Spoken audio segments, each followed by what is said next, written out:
या पार्श्वभूमीवर मुंबईत बाळासाहेबांच्या स्मृतीस्थळावरती शिंदेंच्या शिवसेनेने उपरोधिक आंदोलन केलं। उद्धव ठाकरेंना माफ करा म्हणत शिंदेंच्या शिवसेनेने स्मृतीस्थळावरती प्रार्थना केली।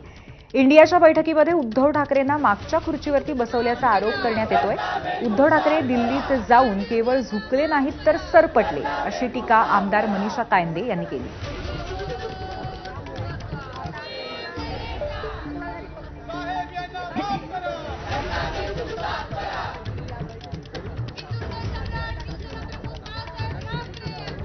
भाजप युतीमध्ये इतका मान सन्मान होता की त्यांच्या आदेशानुसार सगळं चालायचं आणि मध्यस्थानी असायचे, त्यांची खुर्ची पण वेगळी मध्यस्थानी असायची। त्यांना आता दिल्लीमध्ये जाऊन 5व्या 6व्या रांगेवर बसावं लागतंय आणि असं केविलवाणे असे बसले 3 जण आपण पाहतोय। तिकडे आदित्य ठाकरे आहेत, अन्य पण त्यांचे सहकारी आहे। सकाळचा भोंगा जो आहे ते काय त्यांचा विश्वप्रवक्ते ते सुद्धा तिथे आहेत। म्हणजे काय अवस्था झाली आहे।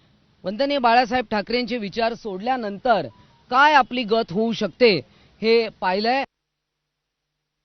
वंदनीय बाळासाहेब ठाकरे, हिंदू हृदय सम्राट बाळासाहेब ठाकरे यांचे विचार सोडले।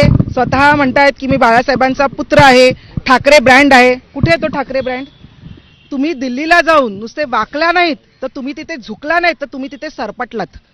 आज ज्या पद्धतीने 6व्या रांगेमध्ये तुम्हाला बसायला मिळालेलं आहे, खरं तर पुढच्या वेळेला ते 6वी रांग सुद्धा असणार नाहीये। हा खरं तर मी एवढंच सांगते, उद्धवजी तुम्ही शिवसैनिकांना काय उत्तर देणार आहात?